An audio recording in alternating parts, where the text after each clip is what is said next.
Welcome to the Earn More, Stress Less podcast with me, Caro Sison. This podcast is for self-employed business owners just like you, who really want to grow their business and become successful and profitable, but without all the stress and hassle. I want to share my 30 years of business experience to show you how simple it can be to earn more money and how you can get organised without needing a business degree or any other qualifications. I'll be talking about the easy steps that you can put in place right now to start earning more money today and to help you get the business that you deserve and dream of. Without further ado, let's get started. This week's podcast is sponsored by Pocket PA, helping self-employed business owners to get organised, understand their finances and do their accounts all in one place using a powerful online tool. If you're serious about making a profit and having a successful business, then using a simple digital web app like Pocket PA is the best way to grow and scale your business. Visit pocketpa.com for more details and start managing your money like a pro today.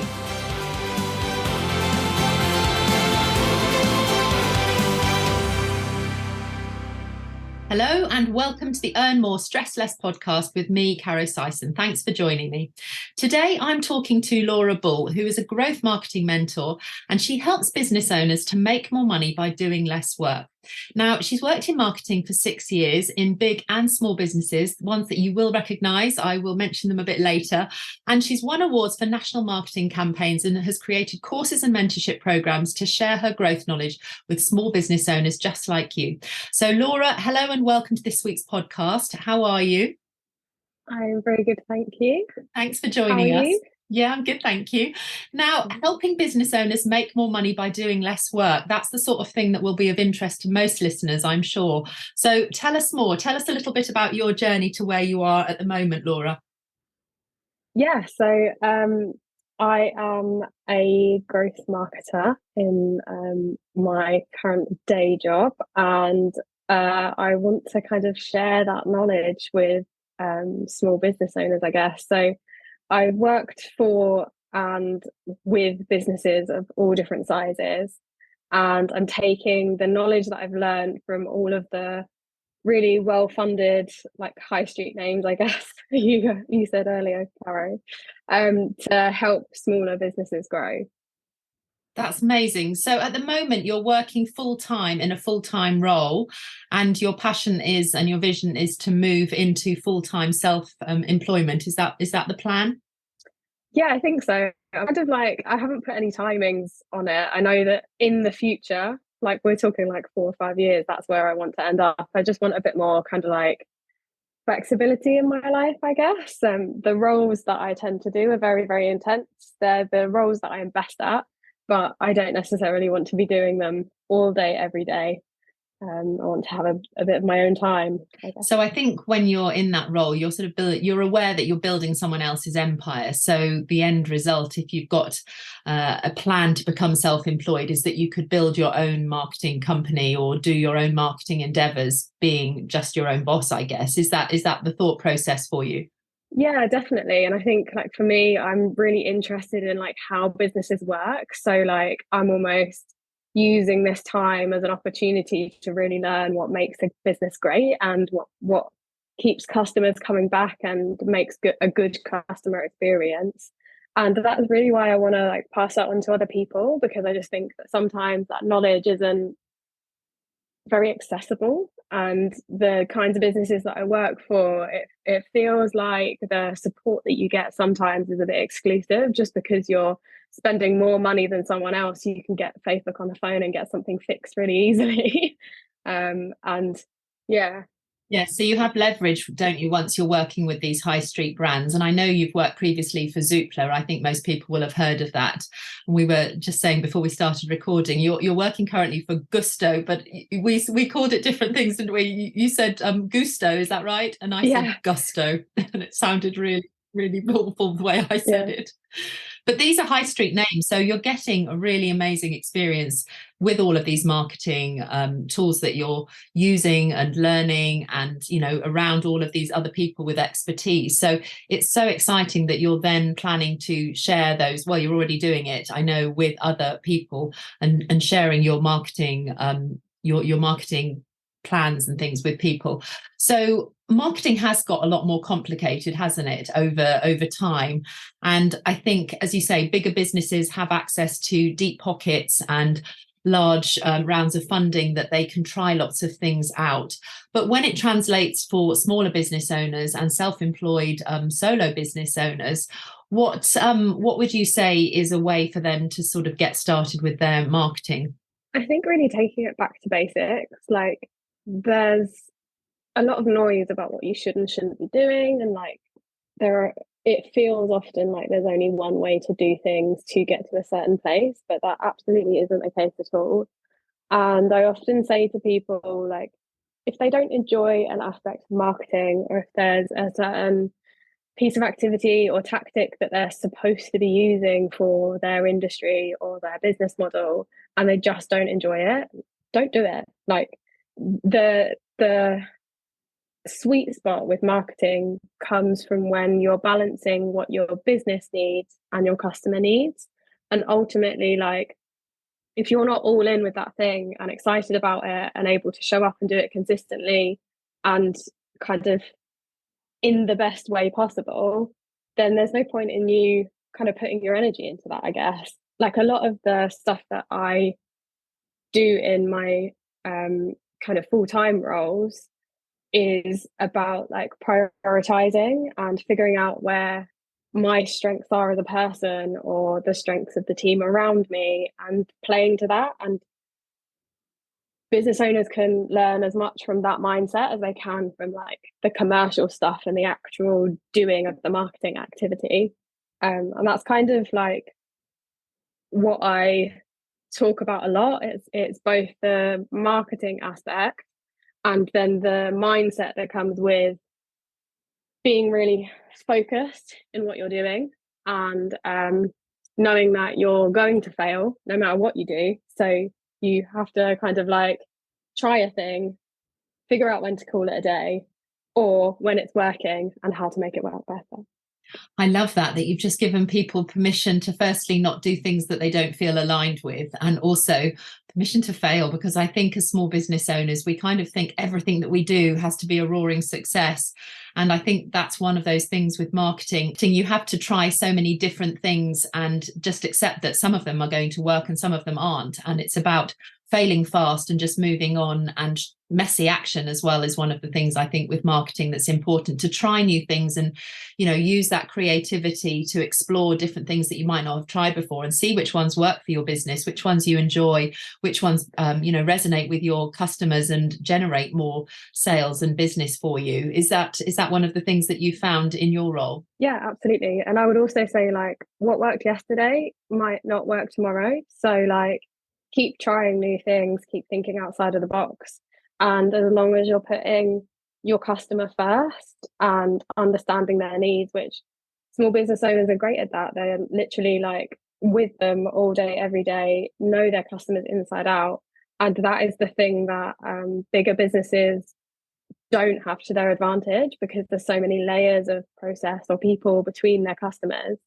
Like, you have the advantage of knowing exactly where your customer is going to be, what they need to hear from you. You know their problems and how you can solve them. And it's just figuring out the way that you're going to talk about that to them, where you're going to talk about that to them, and just saying it at the right time to get sales in for your business.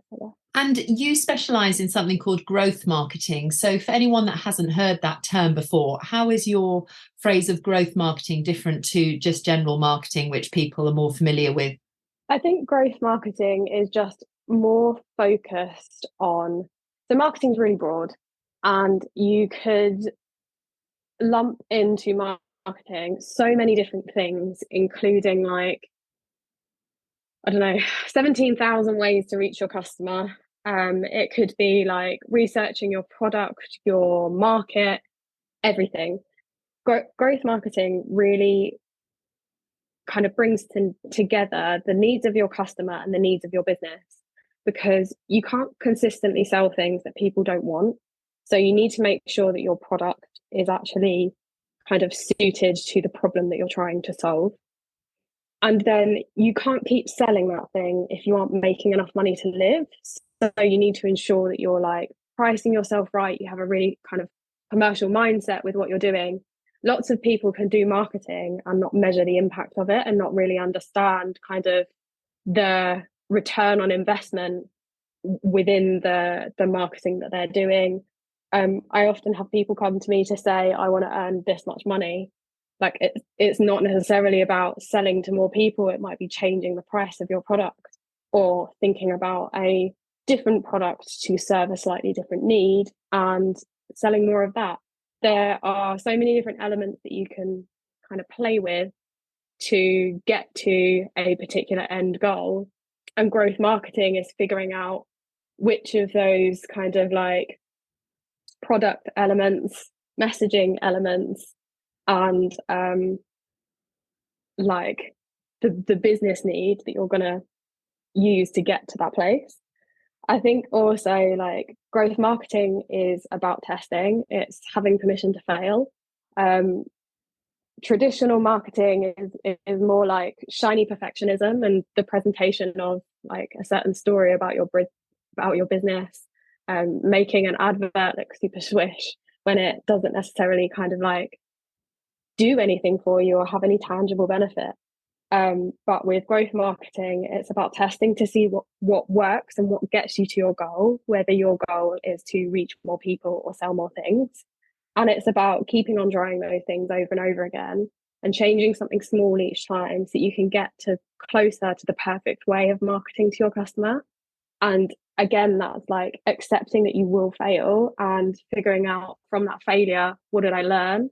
What am I going to do differently next time?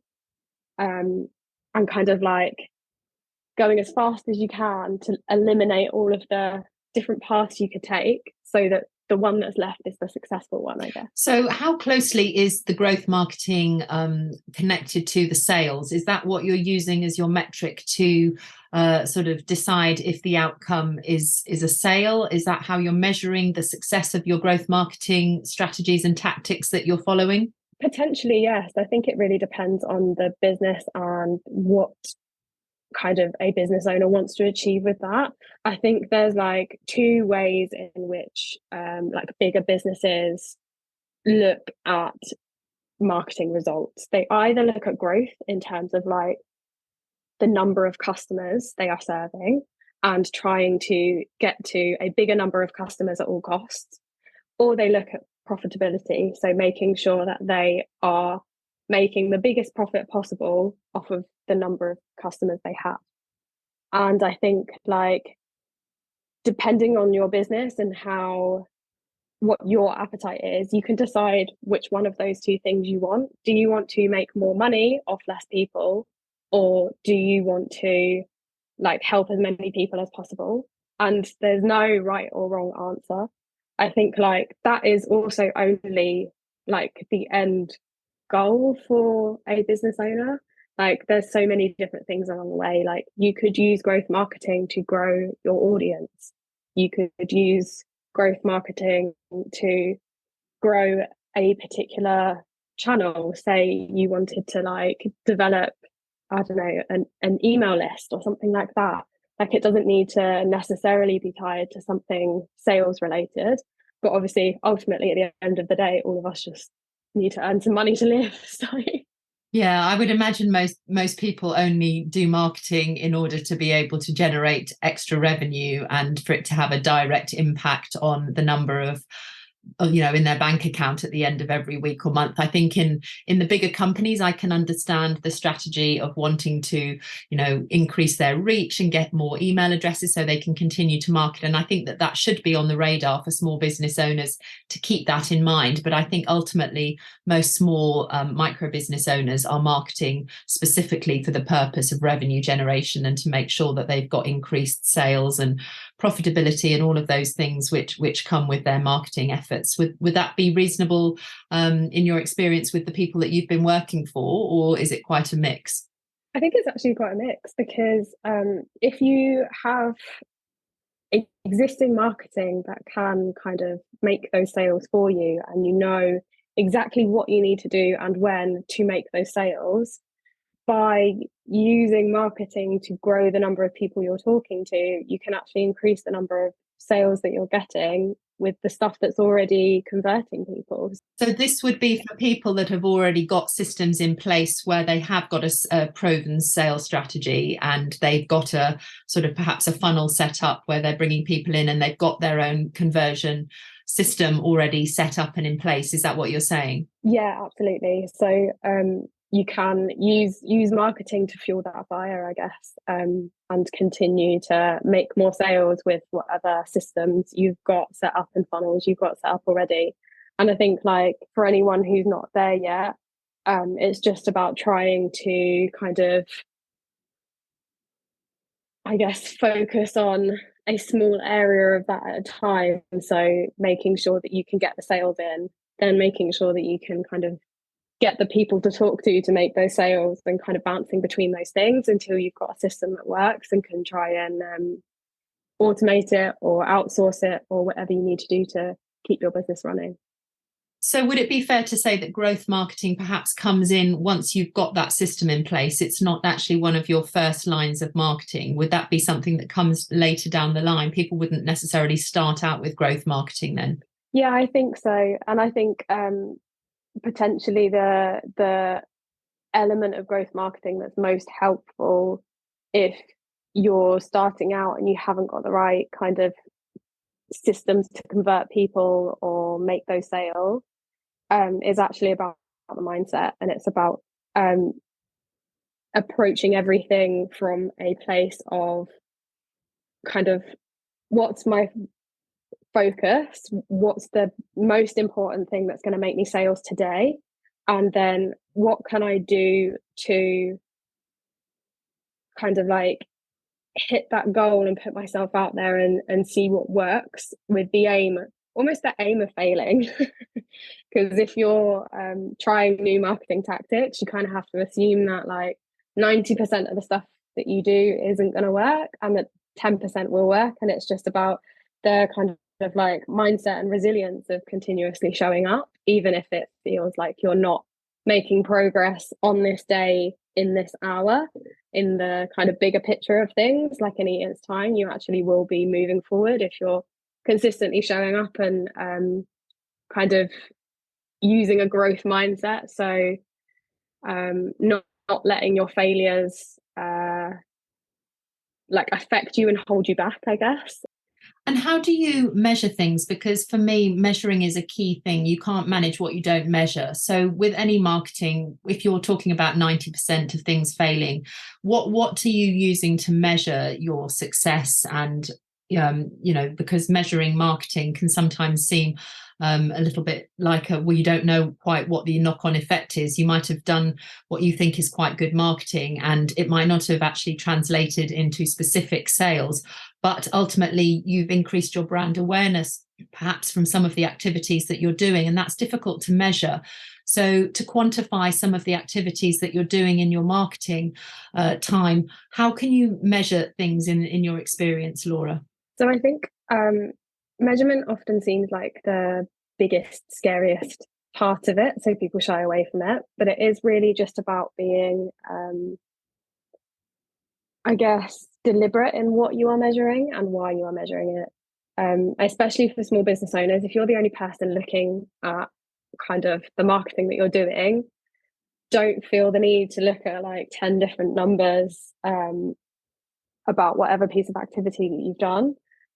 Focus on one number, moving that one number and making it the most important number to you. So I think like there are so many different ways to measure different pieces of activity. I couldn't say that like if you're, I don't know, posting on social media, you should be checking your sales, because it's not necessarily like as easy a correlation as I'm going to increase my posts on social media, therefore I will increase my sales. And there are so many different ways to look at things. But I think like pick 2 or 3 things that you can control with the piece of activity you are doing at the moment, the piece of marketing activity that you are doing. Measure those numbers regularly to decide how often you're going to look at them. Then when you are looking at them, make sure that you're doing it in the same way each time. Like you set the rules with it. So if you decide that you want to look in your email platform for a certain number, do it the same way each time over the same period. And then ultimately, like at the end of all that, you can see whether the number's going up or down. And like that's the most basic way of checking whether your marketing activity is working. Are you reaching more people? Are you making more sales? Your goal will be probably one of those two things. And it's just figuring out the 2 or 3 numbers that are going to tell you if you're doing it. So what would be ways that we could help people today to get started? Any hacks or tricks or anything to help with sort of entry level marketing for startup business owners? What would be your recommendations? So I think I said this at the beginning, there's a lot of kind of focus on there is only one way to do this thing, to do social media. There is like, in order to market yourself nowadays, it feels like you have to spend like 20 hours a week creating content or kind of putting yourself out there. And actually, like, if you really just focus on talking to your customers, people that you want to be your customers, focus on talking to them through wherever they're kind of hanging out, either in real life or on the internet, and talk to businesses that you would love to partner with, you will kind of start to see momentum with your business. Most of the early kind of like sales, I guess, will come from who you're interacting with and who you're being referred by. So as long as you know what's getting your customer to buy from you, and you know where they're going to be looking to buy your products or services, and you can consistently show up there, you'll soon start to figure out what works and what doesn't to get sales. And ultimately, like, there's no shortcuts, and any hacky way of doing things is not sustainable, or is just not a solid foundation to keep a business running in the long term. So prioritize the small messy actions and kind of the marketing failures over perfection, and just try and be where your customers are when they're searching for your product, I guess. And do you think social media is still the easiest and the lowest cost, best route for all small business owners just to get going? Is social media any particular platform or any particular one that you would say, if you've just got to focus on one, get going? I think the answer really depends on your business and like who your customer is. Ultimately, you want to pick a place where your customer is going to be and where you can find them to get in front of them. I think that actually, like you said it yourself, like picking one platform, social media is a good way to get in front of people, but you need to put time and effort into doing that. And it's not just putting a piece of content out there and hoping that your customers will find you. It's going to find them, interacting with them in that place. I think that it can be used in certain ways to like reach your audience really quickly, but it's about like you showing up there consistently and acknowledging that, like, if you have one viral post, that's not the foundation for like building a solid community. So yeah, I think social media can be a really good place to start, but it is something that you need to accept will be like a slow burn. And yeah, there's no easy answer when it comes to like, is there one platform where I should be? It's just, where is your audience? And then like, how many social media accounts can I truly sustain? Yes, I think it can be overwhelming, but I think consistency and just that regularity is one of the things that people will then start to build a relationship with you on, when they realize that you aren't just sort of sporadic, when you are going to be showing up on a regular basis. And that doesn't have to be every day, but if you decide that your level of consistency is 3 times a week, and you know, one week you do once and then you don't put something for another 4 weeks or something like that, that's not really going to hit the mark for them feeling that they can trust you and really have some continuity for them to get to like you. So I think that consistency is really a key part of any marketing strategy. You've got to do something that is sustainable, and you've got to find your level of commitment and to what you can commit to for your own sort of mental health and marketing, and that will fit in with your business and not tip you over the edge into overwhelm. I think that's a really key part. So in your growth marketing toolkit that I know you work with people, what's in that, Laura? So it's an 8-week mentorship program where I kind of share an approach to marketing that I've developed from the kind of bigger businesses that I've worked in. It helps business owners figure out what their kind of goal is with their marketing and then the best way to get to that. So I talk through a lot of marketing theory that's broken down into really kind of small bite-sized chunks, so that if you've never even kind of dived into marketing properly before, you can pick it up and understand it, and you can learn what makes a good marketing plan and how to measure the success of whatever it is that you decide to do to get to your goal. There's exercises throughout that help the business owners apply everything that they learn to their own business as they go, so that it kind of sticks and you get some kind of actionable like marketing tactics out of it. And then lastly, there's lots of stuff on growth mindset to make sure that you're not being held back by any worries you have about failing, or any kind of beliefs you have around the kind of marketing you need to do, or how your audience will react to your product. And I encourage a lot of failure within that as well. Because if you're not failing, you're just not trying hard enough, I think. I love that. So you're in a safe space to be able to try things without feeling that everything's going to hit the mark and goes straight off the bat. Thank you so much, Laura. Thanks for sharing all of that with us today. And if our listeners would like to find out more about you and to connect, where's the best place for them to find you? So I am on Instagram at Laura Ball Marketing, and you can visit my website, lauraball.co.uk.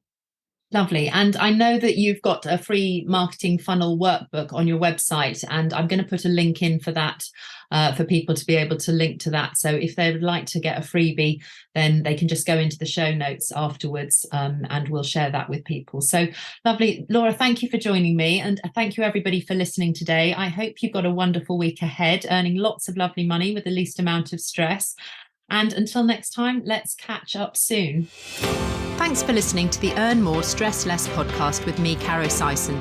If you've enjoyed this week's episode, then do hit subscribe so we can catch up again soon. And please kindly leave a review if you've got a moment, and share with anyone else that you think this podcast could help on their self-employed journey. If you're ready to make bigger breakthroughs in your business life and want to get way more organised and understand your finances the really simple way, then start your very own 14-day free trial today using the super powerful software tool Pocket PA that I made for my own son and daughter. Go to pocketpa.com/podcast and let's get you on the way to earning more money and stressing much less. Have a great week, whatever you're doing.